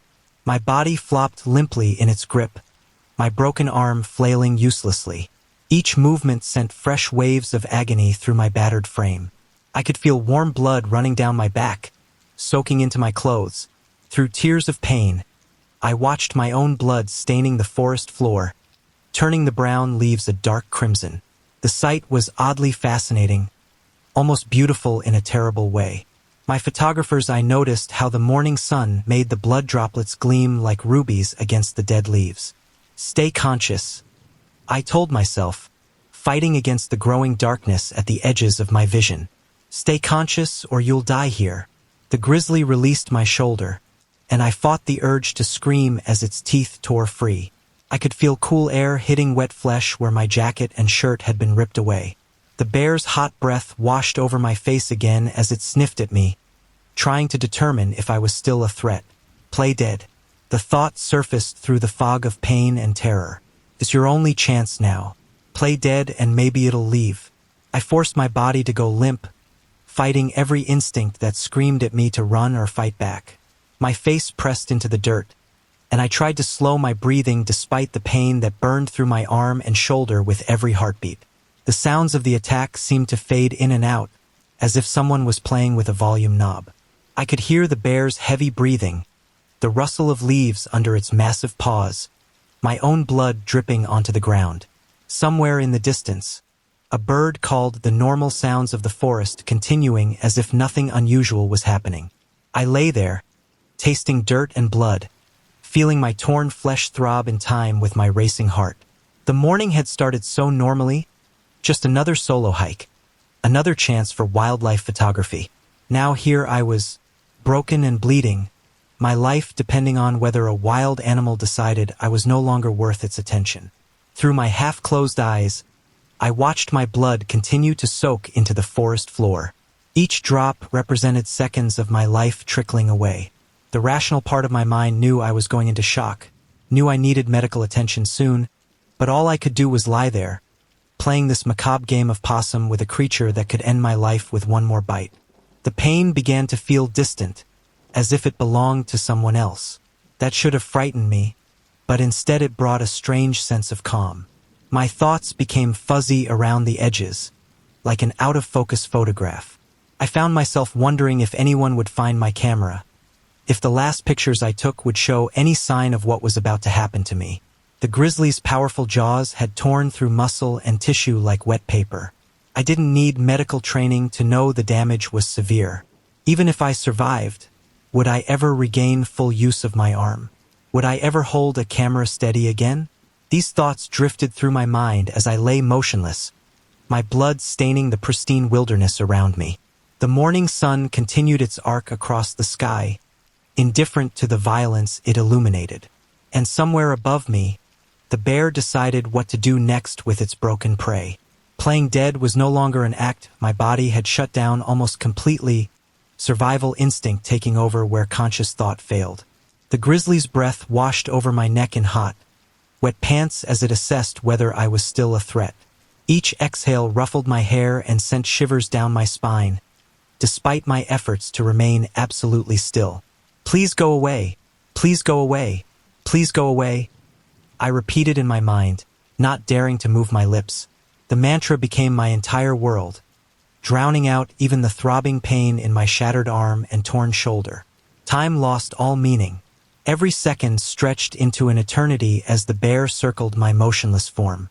Its footsteps made the ground vibrate beneath my cheek, each heavy pad landing with a soft thud that sent tremors through my broken body. The sound of its claws scraping against my shredded backpack seemed impossibly loud in the morning air.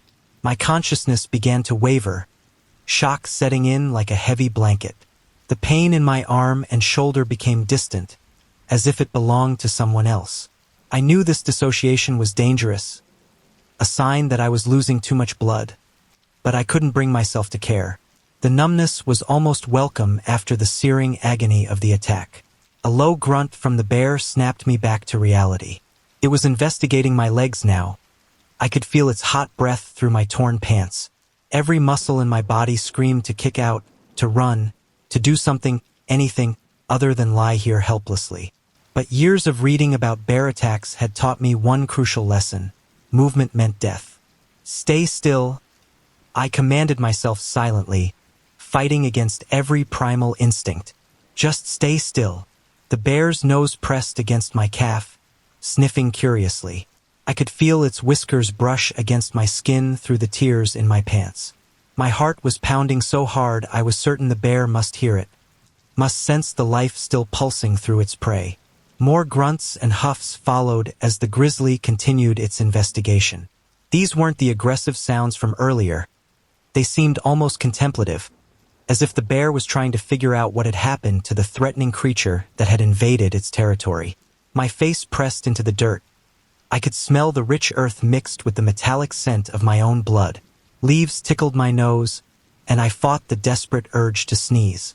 Such a small thing could mean the difference between life and death. The world narrowed to a series of sensations. The cool ground against my cheek, the warm blood soaking into my clothes, the bear's heavy breathing, the occasional scrape of claws against my backpack. I focused on these details to keep from screaming, to keep from giving in to the panic that lurked at the edges of my consciousness. Time continued its glacial crawl. I thought about my family, wondering if they would find my body, if they would understand what had happened. The camera hanging broken from my neck would tell part of the story, but not all of it. Not the terror, not the pain, not these endless moments playing dead while hoping desperately to stay alive. The bear's shadow moved across my face as it circled again. I kept my eyes nearly closed, showing only the slightest slits, another tip from the wilderness guides. Complete closure would have been more convincing, but I needed to see what the grizzly was doing. Needed to know if it was finally losing interest or preparing for another attack. A new sound joined the bear's breathing, a soft rustling in the trees above. Birds were returning to the area, a good sign. Wildlife usually stayed away while predators were actively hunting or aggressive. Maybe, just maybe, the bear was calming down. My optimism was premature. A heavy paw suddenly pressed against my back, not attacking but testing. The pressure sent waves of pain through my injured shoulder, and I bit my tongue until I tasted blood, fighting to remain motionless. One twitch, one whimper, and the bear's predatory instincts would resurge. The urge to run was overwhelming. Every fiber of my being screamed at me to leap up, to sprint away from this nightmare. But I knew the statistics. You can't outrun a grizzly. They can reach speeds of 35 miles per hour. The fastest human can barely manage 28. In my injured state, I'd be lucky to make it 10 feet.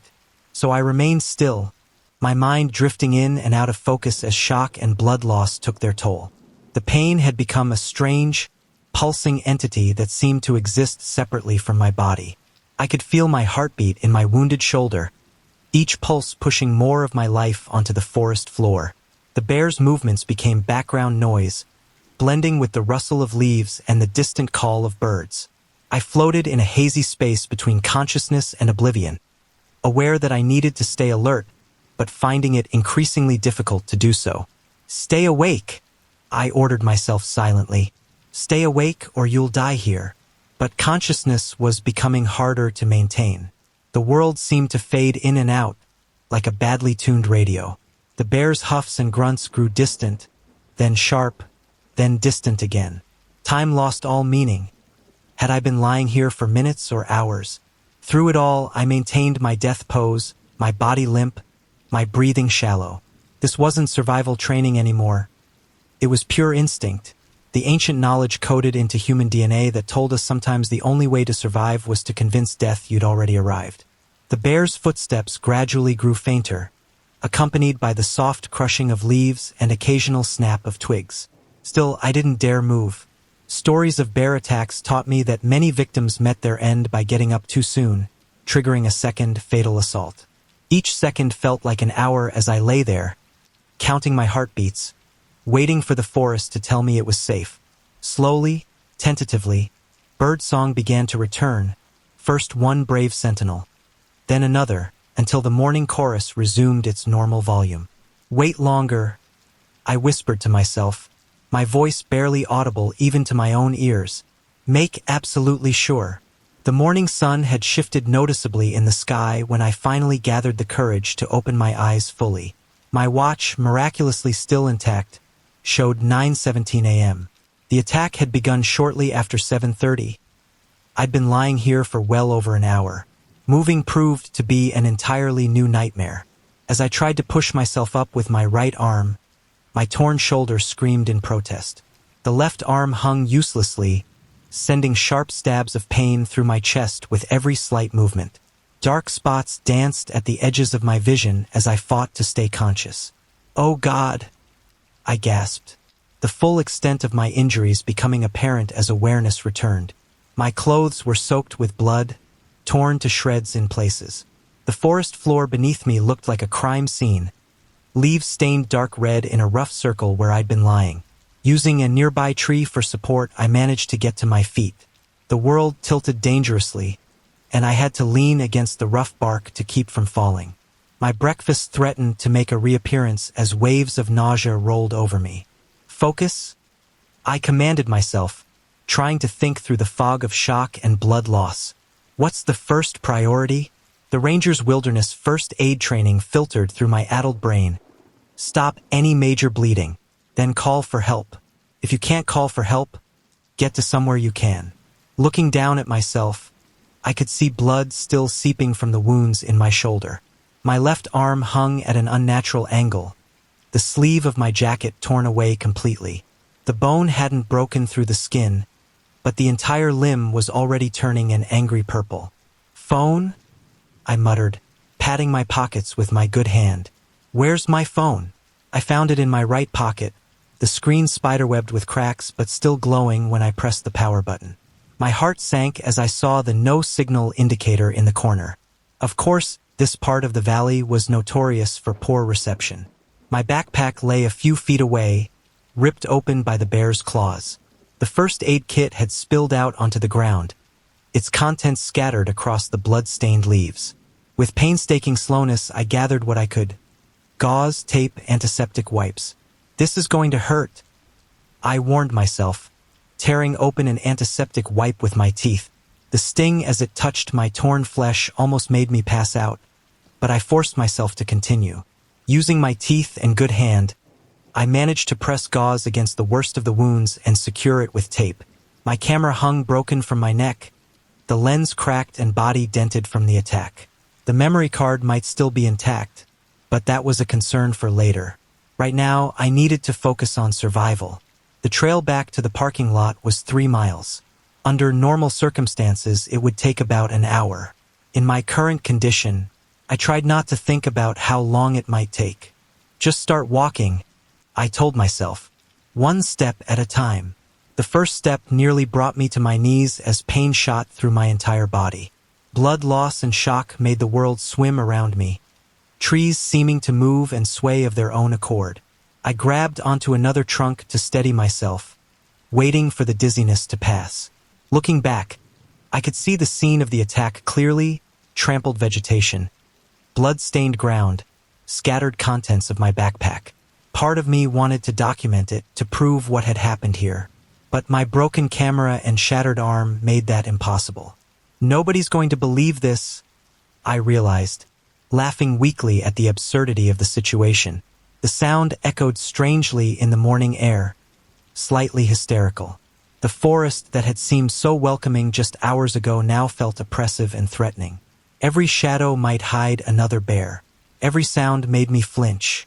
The fact that I couldn't turn my head without pain made it worse. I felt vulnerable, exposed. My makeshift bandages were already starting to soak through with blood. The morning temperature, which had felt crisp and invigorating earlier, now seemed freezing as shock set in. I was shivering despite the exertion of standing. Move, I ordered myself. You can't stay here. The trail ahead seemed impossibly long. Somewhere at the end of it was safety. My car, medical help, civilization. But between here and there lay 3 miles of wilderness, and I was leaving a blood trail that any predator could follow. The morning sun continued its climb into the sky, indifferent to my struggle. Birds called overhead, small animals rustled in the underbrush, and somewhere in these woods, a grizzly bear carried on with its day, unaware that it had just changed someone's life forever.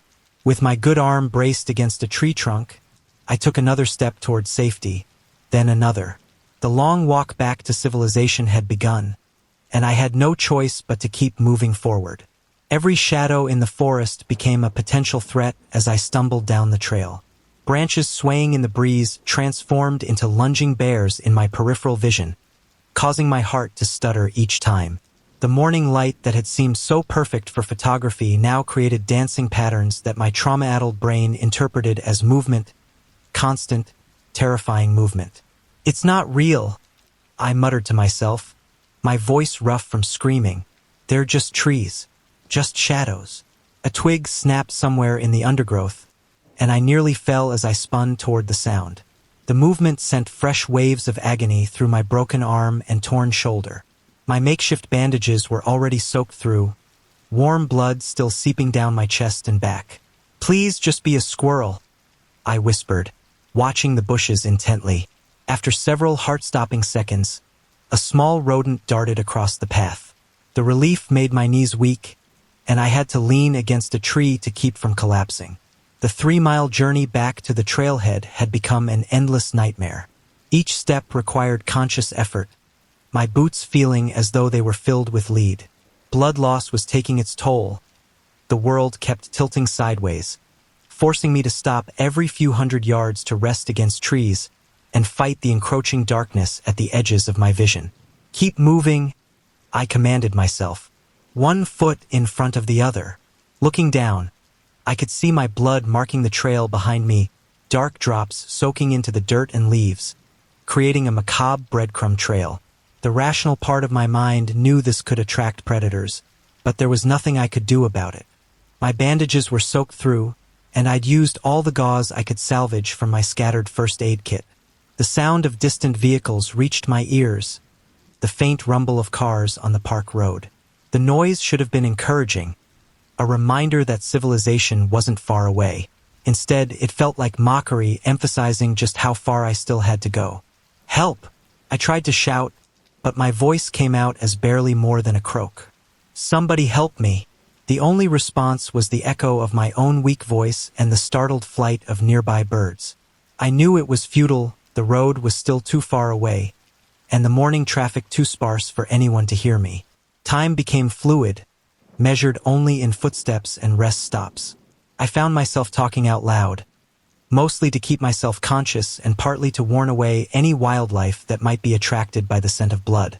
"Left foot, right foot, left foot," I muttered, focusing on each step as if it were a complex mathematical equation. "Just keep moving, keep moving." A wave of dizziness forced me to stop again. Leaning against a large pine tree, I checked my watch. 10:23 a.m. Less than 3 hours since I'd started my peaceful morning hike. Felt like a lifetime ago. My shirt and jacket were stiff with dried blood on one side, still wet on the other where fresh blood continued to seep. The morning chill had given way to warming temperatures, but I couldn't stop shivering, shock setting in deeper with each passing minute. "Stay awake," I ordered myself, pushing away from the tree. "You can't rest here." Something rustled in the undergrowth to my right, and I froze. My breathing seemed impossibly loud as I strained to identify the sound. After what felt like hours but was probably only seconds, a deer emerged from the bushes. We stared at each other for a moment, predator and prey both transformed into the latter by my encounter with the bear. The deer bounded away, and I resumed my painful journey. Each step left a bloody footprint on the trail, marking my desperate progress towards safety. The sight of my own blood repeatedly forcing me to confront the reality of my situation. I was leaving a scent trail that any predator could follow. Halfway there, I lied to myself, though I had no real idea how far I'd come. Distance had become meaningless, reduced to a simple equation. Keep moving or die here. The pain had evolved into something almost separate from myself, a living entity that pulsed with each heartbeat. My left arm hung uselessly, every movement sending shards of agony through my chest. The torn flesh of my shoulder burned as if still under the bear's claws. I started counting steps to maintain focus. 1, 2, 3, but I kept losing count, my mind wandering into dark places. What if the bear was following me? What if I passed out before reaching the trailhead? What if no one was there when I arrived? The sound of vehicles grew slightly louder. I had to be getting closer. But the trail ahead seemed to stretch endlessly through the trees, each bend revealing only more wilderness. My boots felt heavier with each step, as if the forest itself was trying to hold me back. "Someone," I tried calling out again, but my voice was weaker than before. "Anyone." The morning sun filtered through the canopy, creating patterns on the trail that my faltering vision transformed into moving shapes. Every shadow looked like a crouching bear. Every moving branch became a reaching claw. The forest that I had come to photograph had become a gauntlet of terrors, real and imagined. But I kept moving, one agonizing step at a time, leaving my blood trail behind me like a grisly marker of my passage. Somewhere ahead lay safety if I could just keep walking. Somewhere ahead, this nightmare would end if I could stay conscious long enough to reach it. Through my blurred vision, the parking lot appeared like a mirage, a patch of gray concrete floating amid the green forest. For a moment, I thought I was hallucinating, another trick of my shock-addled mind. But as I stumbled closer, I could make out the distinct shape of a minivan pulling into a space. Help! I tried to call out, but my voice was barely a whisper. Please, help. A family was unloading their car, parents helping two young children with their backpacks, preparing for what was probably meant to be a pleasant morning hike. The mother turned first, perhaps sensing movement at the trail's edge. Her expression shifted from casual interest to horror in an instant. "Oh my God!" she screamed, grabbing her children and pulling them behind her. "Tom! Tom!" The father spun around, his hands instinctively reaching for his family before his eyes found me. I must have been a terrifying sight, clothes shredded and blood-soaked, arm hanging at an unnatural angle, makeshift bandages dark with blood. "Sir? Sir!" He started running toward me, his face pale. "Mary, call 911. My legs finally gave out as help approached. I collapsed to my knees on the gravel, the world spinning violently around me. The man reached me just in time to keep me from face-planting into the parking lot. "Bear!" I managed to croak out. "Grizzly! On the trail. Don't try to talk," he said, easing me to a sitting position. "Mary, get the first aid kit from the car." The woman was already on her phone, her voice shaking as she spoke to emergency services. "Yes, we're at the Lamar Valley trailhead. A man's been attacked by a bear. There's a lot of blood. Please hurry. Kids, stay in the car." The father, Tom, called out to his children, who were watching wide-eyed from behind the minivan's windows. Turning back to me, he asked, "What's your name, sir?" "Greg," I whispered. "Greg Collins." More vehicles were pulling into the lot now, attracted by the commotion. A park ranger's truck screeched to a halt nearby, its tires throwing up gravel. The ranger, a young woman, leapt out with her radio already in hand. "This is Ranger Sarah Martinez at Lamar Valley Trailhead," she barked into the radio. "We have a Code 3 bear attack victim with severe injuries. Request immediate medical evacuation and backup units." She knelt beside me, her trained eyes quickly assessing my injuries. "Sir, can you tell me where the attack occurred?" "About 3 miles in," I managed. "Near the berry bushes, past the valley overlook." The ranger's radio crackled with responses as she began cutting away what remained of my jacket. Fresh blood welled up as the fabric pulled away from my wounds. "Medevac is 10 minutes out," another ranger announced as he arrived on scene. "How's he doing?" "Multiple lacerations, probable broken left arm, severe shoulder trauma," Ranger Martinez reported clinically. "Signs of significant blood loss and shock." "Sir, can you tell me when the attack happened?" The world was starting to fade in and out, voices becoming distant then sharp again. "Morning, around 7:30. Had to play dead." "You did exactly the right thing," she assured me, pressing fresh bandages against my shoulder. "The bear spray, did you have any?" "Dropped it during the charge." My words were becoming slurred. "Couldn't hold. Too scared." More people were gathering now. I heard fragments of conversation around me. "Close the trail immediately. Alert all units in the area. Track the bear's location." A distant thumping sound grew louder, the approaching helicopter. The ranger was asking me more questions, but staying conscious had become an overwhelming challenge. The morning's events played through my mind in disconnected flashes. The bear's eyes, the sound of my arm breaking, the long walk back. "Stay with us, Mr. Collins." Ranger Martinez's voice cut through the fog. "The helicopter's almost here. You're going to be okay." The sound of rotors grew deafening as the medical evacuation helicopter circled once before landing in the cleared area of the parking lot. Wind whipped up dust and debris, and someone sheltered my face with a jacket. Professional-looking people in flight suits rushed toward us with equipment and a stretcher. Their voices were clipped and efficient as they assessed my condition. BP is 90/60. Significant blood loss. Possible compound fracture. Let's get him stabilized for transport. They were lifting me onto the stretcher now, each movement sending fresh waves of pain through my battered body. An oxygen mask was placed over my face, and I felt the sharp prick of an IV needle in my right arm. Mr. Collins, one of the medics leaned close to be heard over the helicopter's noise. We're going to take you to the trauma center in Bozeman. Just try to relax, you're in good hands now. As they loaded me into the helicopter, I caught a final glimpse of the scene. The concerned faces of the family who found me, the Rangers already organizing a team to investigate the attack site, my blood trail disappearing into the forest that had so nearly claimed my life. The helicopter's door slid shut, and we lifted off, leaving behind the wilderness that had transformed from a photographer's paradise into a scene of primal violence in the space of one morning.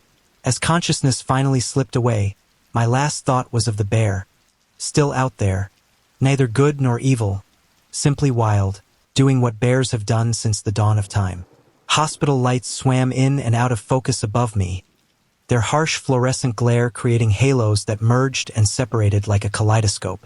Voices echoed as if from a great distance, clinical and urgent. Multiple deep lacerations to the left shoulder and upper back. Compound fracture of the left humerus. Significant tissue damage to the deltoid and trapezius muscles. BP still unstable. He's lost a lot of blood. The emergency room was a blur of activity. Masked faces moving in and out of my field of vision. Someone was cutting away what remained of my clothes, while another person inserted something into my right arm. More IVs, I assumed. Mr. Collins? A face appeared above me, features serious behind surgical glasses. I'm Dr. Reeves. We're going to take you into surgery now. The bear did significant damage to your shoulder, and we need to repair it immediately. Do you understand? I tried to nod, but even that small movement sent waves of pain through my body. The morphine they'd given me in the helicopter was wearing off, bringing every injury into sharp focus. Bear, I managed to mumble through cracked lips. There was a bear. We know. The doctor's voice was gentle. You're safe now. We're going to take good care of you. The operating room lights were brighter than the ones in the ER, creating a stark white canvas above me. The anesthesiologist's voice was soothing as he placed the mask over my face. Just take deep breaths, Mr. Collins. Count backward from 10. I made it to 8 before the darkness claimed me. Time became meaningless after that, measured only in the ebb and flow of consciousness. Sometimes I would surface briefly, catching fragments of conversation or glimpses of my hospital room. Other times, vivid dreams of massive claws and hot breath would jerk me awake, my heart monitor beeping frantically. During one of my lucid periods, I found a local news reporter standing by my bed, notebook in hand. The morphine made her edges blur slightly, but her voice was clear. Mr. Collins, I'm Sarah Chun from KBZK News. Could you tell us about your encounter with the grizzly? I tried to focus on her face, but massive claws kept superimposing themselves over my vision. It was so fast. 1 minute I was taking photos, the next. And you fought off the bear? She pressed, pen poised eagerly. A weak laugh escaped me, pulling at the stitches in my shoulder. No fighting. You can't fight a grizzly. I played dead. Only reason I'm alive. More questions followed, but the morphine was pulling me under again. Through the haze, I heard her talking about local man survives brutal bear attack and exclusive interview. But none of it seemed important compared to the memory of those eyes staring into mine. Later hours or days, I couldn't tell. 2 park officials visited. They wore the serious expressions of people used to dealing with tragedy. Mr. Collins, the older one began, consulting his notepad. We need to ask you some questions about the attack. Can you show us exactly where it happened on this map? I stared at the trail map they held up, but the paths seemed to swim and merge before my eyes. There were berry bushes, past the valley overlook. I remember taking pictures. We searched the area you described, the younger officer said carefully, but we couldn't locate your bear spray or any other evidence. The recent rain washed away most traces. Of course it had rained. How long had I been here? The days had blurred together in a morphine-tinged haze. I tried to focus on their faces. The camera, I remembered suddenly. My camera was broken in the attack. The memory card might show. We didn't find a camera either, sir, the older officer said gently. Are you sure about the location? Their doubt was subtle but clear. Without physical evidence, my bear attack was becoming just another unverified incident report. I wanted to argue to make them understand, but the pain medication was making it hard to form coherent thoughts. The doctor's visits became the most coherent parts of my days. The surgery went well, Dr. Reeves explained during one checkup. We've repaired the major muscle and tissue damage and set the bone. But you're looking at months of physical therapy to regain full use of your arm. I glanced at my left arm, immobilized in a complex brace. Will I be able to hold a camera again? Eventually, she said carefully, but it's going to take time and work. The bear's teeth and claws did extensive damage to your shoulder muscles. You're lucky they didn't sever any major arteries. Lucky. The word echoed strangely in my mind. Lucky to be alive, yes, but the cost of that luck was etched into my flesh and bones. During the quiet night hours, when the morphine kept me floating between sleep and wakefulness, the attack would replay in my mind with perfect clarity. The bear's hot breath, the sound of my arm breaking, the long walk back to civilization. Sometimes in my dreams, I didn't make it back. I just kept walking forever, leaving a trail of blood through an endless forest. The local news lost interest after a few days. Without dramatic photos or physical evidence beyond my injuries, the story of my bear encounter became just another cautionary tale about hiking alone in grizzly country. The park rangers filed their report, the doctors continued their rounds, and the world moved on. But every time I closed my eyes, I saw those black eyes staring into mine, reminding me of the moment I learned what true helplessness felt like. The physical wounds would heal, the doctors assured me, but I knew the real scars would be the ones no one could see. 6 weeks after the attack, I sat in a local coffee shop, staring at my own face on the last newspaper article about the incident. The headline read, "Local photographer's bear encounter raises park safety questions." The reporter who interviewed me in the hospital had moved on to newer stories, and my 15 minutes of fame were fading fast. Mind if I join you? I looked up to see Mark Evans, one of the park rangers who'd investigated the attack site. He sat down without waiting for my answer, his expression a mixture of sympathy and something else, doubt. Maybe. "How's the arm?" he asked, nodding toward my sling. "Getting better," I replied, though better was relative. The cast had been replaced with a lighter brace, but my shoulder still felt like it was filled with broken glass. "Physical therapy twice a week now." He nodded, then pulled out a familiar-looking form. "Look, Greg, I need to finalize my report about the incident, but there are some inconsistencies we need to address." My coffee turned bitter in my mouth. I'd been expecting this conversation. "Inconsistencies.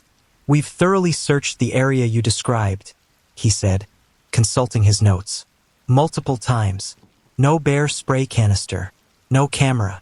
No blood trail, though the rain might explain that. And the behavior you described, a grizzly breaking off an attack without being forced to, it's unusual." I rolled my right shoulder, feeling the pull of healing tissue. "You've seen my injuries. Are you suggesting I did this to myself?" No, he backpedaled slightly. "But without physical evidence, we can't officially classify this as a confirmed bear attack. It'll have to go down as an unverified incident." The irony wasn't lost on me. If I died, they would have had all the evidence they needed. Surviving meant having to prove it happened. There have been other reported sightings in that area, he continued, almost apologetically. But nothing concrete. The tourists all want their grisly photos, but this one seems to be camera shy. I couldn't help but laugh, though there was no humor in it. Yeah, he's not big on having his picture taken. Broke my camera to prove it. Mark sighed, closing his notebook. Look, I believe something happened to you out there. The injuries are real enough, but without evidence. I know. I cut him off. File it however you want. I know what happened. After he left, I stared at my reflection in the coffee shop window. The physical scars were healing well. The doctors had done good work. But every time I looked in a mirror, I saw the truth written in my eyes. The moment when I'd learned just how fragile the barrier between civilization and wilderness really was. My phone buzzed, another email from my editor at the wildlife magazine I frequently contributed to. Greg, hope you're healing well. When you're ready to get back out there, we've got some assignments waiting. Nothing too strenuous to start with. Get back out there. The thought made my stomach clench. I'd been a nature photographer for 15 years, but now the idea of walking alone on a trail made my palms sweat. The local news station had run their final piece yesterday, a brief human interest story buried between weather and sports.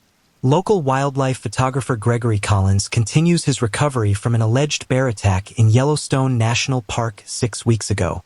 While park officials could not confirm the presence of a grizzly bear in the area, the incident serves as a reminder to all visitors about proper safety precautions in bear country. In other news, my physical therapist, Sarah, had been more believing than most. During our sessions, she'd seen the damage firsthand. These aren't random injuries, she'd said while working on my shoulder mobility. The bite pattern, the claw marks, they tell a story. The problem is, it's a story some people don't want to hear. It reminds them that we're not always at the top of the food chain. The doctors had done their best to repair the damage. Multiple surgeries had reattached torn muscles and stabilized the broken bone. But they were honest about the future. You'll regain most function, they'd said, but there will always be some limitation. The shoulder joint took severe trauma. I flexed my left hand, watching the fingers move. Each day brought a little more strength, a little more range of motion. But would it ever be enough to hold a telephoto lens steady? To carry a full camera bag? To brace myself against a tree for that perfect shot? The coffee shop had filled up while I sat there lost in thought. A young family at the next table was planning their Yellowstone vacation. Can we see bears, Dad? The little boy asked excitedly. From a safe distance, buddy, his father replied. Remember what the park website said about bear safety? I wanted to turn around, to show them my scars, to tell them that sometimes all the safety precautions in the world aren't enough. But what would be the point? Without evidence, I was just another guy with a story to tell. My phone buzzed again, a reminder for tomorrow's physical therapy appointment. The message included a note from Sarah, bringing in someone from occupational therapy to discuss camera grip techniques.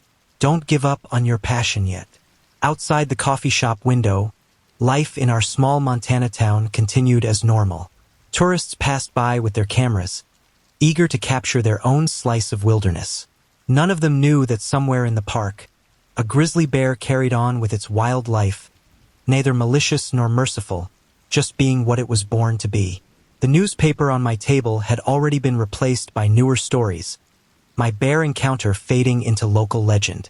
Soon it would just be another tale told around campfires, its truth eroding with each retelling until only the scars remained to prove it had happened at all. 6 months after the attack, I stood in my living room, staring at my camera collection gathering dust on the shelf. My left arm, though healed, hung slightly lower than my right, a permanent reminder of that morning in Yellowstone. The physical therapist had called it a remarkable recovery, but we both knew I'd never regain full range of motion. You should try picking one up again, my wife Susan suggested gently, noticing my fixation on the cameras. Just around the house at first. Baby steps. I flexed my left hand, watching the fingers move. They worked well enough for daily tasks now, but the thought of supporting a heavy lens made my shoulder ache with phantom pain. Maybe tomorrow, I replied, the same answer I'd given for weeks. The local paper sat on our coffee table, open to a small follow-up story buried on page 6. 6 months later, reflecting on Yellowstone's controversial bear encounter. The article was mostly recycled information, ending with a note that park officials had logged no confirmed grizzly sightings in the area since the incident. Walking to the kitchen, I caught a glimpse of movement in my peripheral vision. A neighbor's brown dog trotting past our window. My heart jumped into my throat, and I had to grab the counter to steady myself. These moments still came without warning. A patch of brown fur, a sudden movement, the sound of breaking branches. Each one catapulted me back to that morning on the trail. "Greg." Susan's voice brought me back to the present. "You okay?" "Yeah," I managed, though my hands were shaking. "Just saw something." She didn't need to ask what. She'd been there through the nightmares, the panic attacks, the moments when the memory of hot breath and crushing jaws became too real to distinguish from reality. My phone buzzed, an email from my editor. "Greg, got some great opportunities for winter wildlife shoots. Nothing in bear country, I promise. Let me know if you're ready to get back out there." I'd been getting variations of this message for months. Everyone wanted me to get back out there, as if it were as simple as getting back on a bicycle. They didn't understand what it felt like to be reminded with every movement that you'd once been prey. Looking out our living room window, I could see the mountains in the distance, their peaks dusted with early snow. Somewhere in those vast wilds, that grizzly was preparing for hibernation, unaware of how it had changed someone's life forever. "I saw Lisa at the store today," Susan mentioned, trying to distract me. "She asked if you'd consider doing portraits at her daughter's wedding. Inside venue, no wildlife required." I almost laughed at the irony. I'd spent 15 years building a reputation as one of Montana's top wildlife photographers, and now I was being offered wedding gigs out of pity. "Maybe," I said, though we both knew I wasn't ready for any kind of professional photography yet. My cameras remained untouched, like museum pieces collecting dust.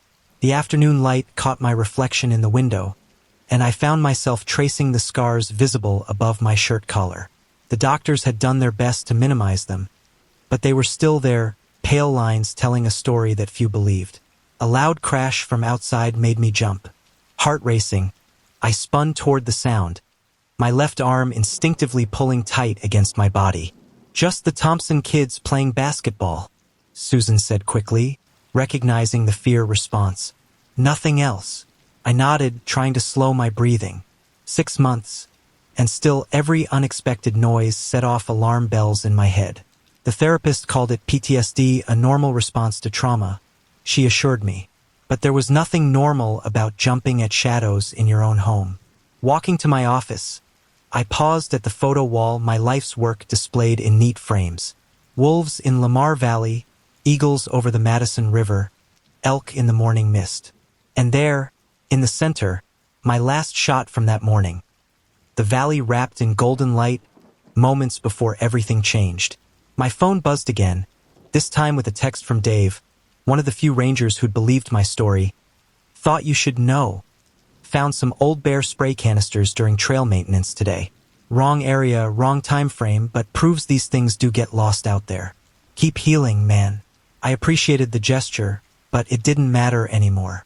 The truth lived in my scars, in my dreams, in the way I could tell you exactly what a grizzly's breath smells like and how its eyes look when it decides whether you live or die.